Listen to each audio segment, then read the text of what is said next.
we're going to use our smartphones to take a poll or it's a small quiz. So we're going to present the first topic, which we think is an emerging, interesting topic and greatly affecting the world of healthcare. Right, so we've assumed everybody has already texted Greenbed 361 to 333.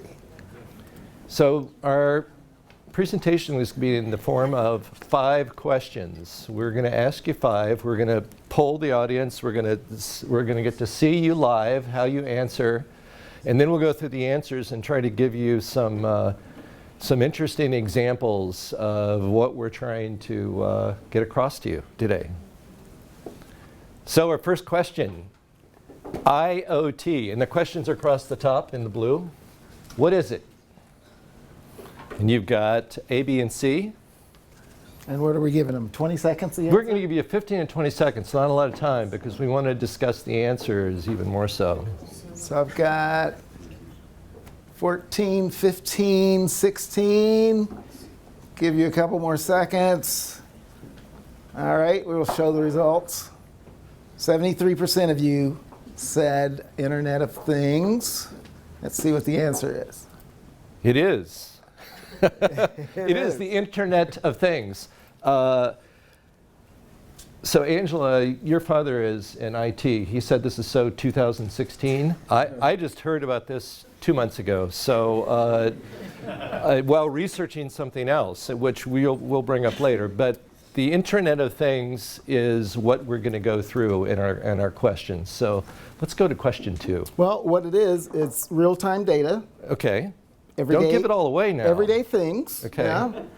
And it doesn't require human-to-human interaction, and it doesn't require human-to-computer action, right? Interaction. And it's very important to the industry because IoT spent $59 billion in 2014, and Grandview Research predicts that by 2022, they're going to spend $410 billion on IoT devices and software and services.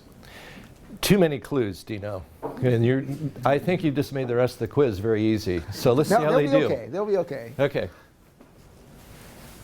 Artificial intelligence and IoT are inextricably linked and can be thought of as a relationship between the human brain and your hand, a smartphone, or your body. Okay. A, B, or C. I'll wait for a few more votes. All right. Results. 50% said your phone, 40% said your body. There's some people changing their answers, I see. I see.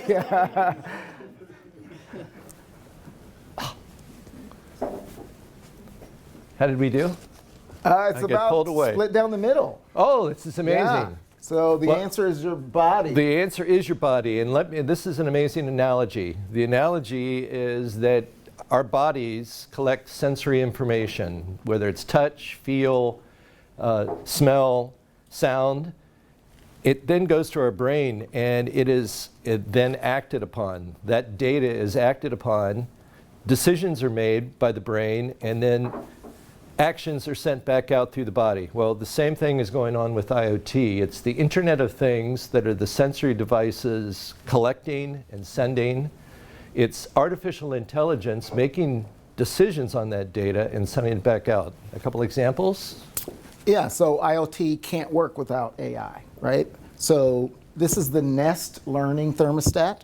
So as you turn on your thermostat, as you leave at a certain time of day, as you wake up in the middle of the night and watch Jimmy Fallon eating milk and cookies, this thermostat learns your pattern and then it programs itself.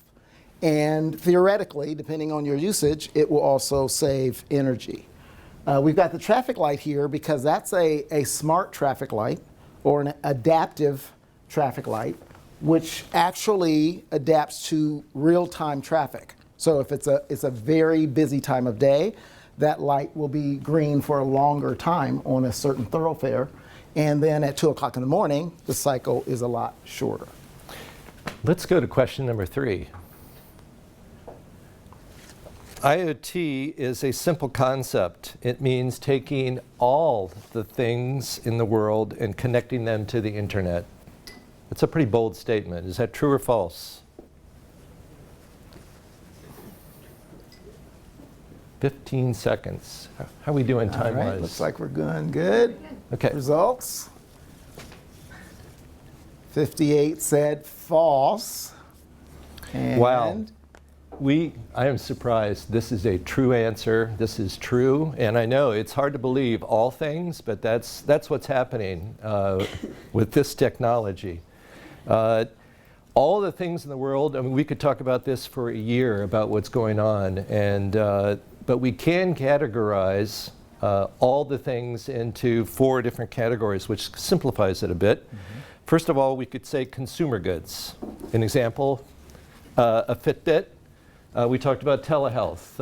Another example of consumer goods, this is a watch that is involved in telehealth that takes vital signs and sends it back to our physicians to act upon.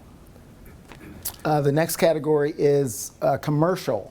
So just like office and home has automation, we saw a bit about transportation. Then of course there's medicine, which, there are sensor-enabled pills that are being developed, digital medicine, if you will. And this is important because 50% of patients with critical illnesses have been found that they don't take their medicine as prescribed. So this sensor-enabled pill will allow that patient to have their monitored, as they take the medicine, it's monitored, and then their body is then reacted. Whatever the results inside physiological are, it could be passed back to the patient. And it could also be passed back to their physician if they so choose. Next category is industrial, right? Yep. So, which is agricultural or manufacturing. There's a company called KUKA that hooked up with Microsoft in their Azure IOT platform, and they created a connected factory. 60,000 devices, 260 robots, 24-hour fully automated factory building automobiles. And then the last category. The last one is infrastructure. This is a smart city, highly architectural, as you can see here. It was actually very cartoonish, and that's why we used it. Okay. Yes, the scale of IoT goes to metropolitan size. You could say even beyond to the size of countries. But we found Shar found a wonderful little video that kind of explains how IoT can work in a metropolitan scale. This is only 40 seconds long. Yeah, and I hope our audio's working. Yeah. This is a gas leak. This is the smart light that felt the shaking caused by the gas leak. This is the monitor that detected the change in the air, which prompted the drone to be deployed to get a closer look at the gas leak. This is the team that was dispatched because of what the drone saw, while this sign warned the community to avoid the area around the gas leak. And this is the dashboard that helped them all work together to create a smarter, safer city. City Management Solutions, powered by Intel. So a great example of the interconnection and devices talking to one another without humans actually even being involved. One last question. 2 questions, actually. To be considered smart, your smartphone has to have a super amount of storage to be able to retrieve information. Sorry about that. Yeah, we've got one more. Yeah. Do you think this is a trick question? It could be. All right. This Results. is an easy one. Everybody knows this. Everybody got that right, I believe. False. Okay. And tell us why, Dino. Well, I mean, your phone doesn't have to have that storage. You can be hooked to a supercomputer that has all that data. So I'm sure you guys are familiar with Spotify. I'm sure you're familiar with Pandora. I'm sure you're familiar with Amazon, that was mentioned earlier. You can read books, you can see movies. You don't have to have that storage on your phone, even though it has an operating system. Fun thing that everybody should do in their spare time, you can actually turn your smartphone into an IoT device. Go to Microsoft's Azure IoT site or IBM's, and there's a little, they'll walk you through the steps, and you can use your smartphone to create a device that kind of receives and sends data. You should try that. That's pretty fun.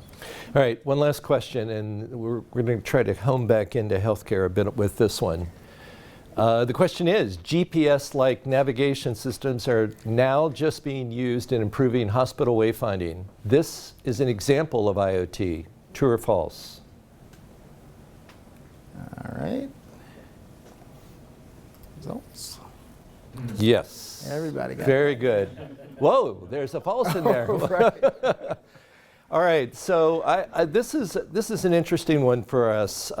We've been aware that GPS-like navigation devices are coming into play. I think the Cleveland Clinic might even have an app with something like that happening already. The idea that we can navigate through a hospital just like we do in our car when we pull up Google Maps, for instance, and type in an address in our car, and it literally talks us to that site. The same thing is going to be available in hospitals now. Now, sensors have to be developed into the hospital locations themselves, but the idea that we can navigate through is pretty exciting. What we think is probably even more amazing about this news is while the GPS and the navigation is a really good thing, it's the interconnected nature now that is going to take it even beyond that. One of the systems that we researched is called Metanav. Metanav, based out of New York, is now in talks with Epic, an EHR system, where they will be embedded in Epic's MyChart so that the navigation can start in your home before you even get to the hospital. And it can then click in automatically from Google Maps straight into Metanav and into the hospital app when you're there. The intent is that this interconnectedness makes the patient experience obviously much more enjoyable, much less stressful, on and on and on. The point to us is that where will this continue to lead to, this interconnectedness? Because the possibilities are endless. And the predictions for the next decade of IoT devices and interconnectivity is supposed to be astronomical. And we, as healthcare architects, believe that we have to be very aware of a lot of these devices because they're going to have implications on our physical solutions to all the facilities we're involved in. That's good. And I think with that, we'll end here and say thanks for playing. Thanks.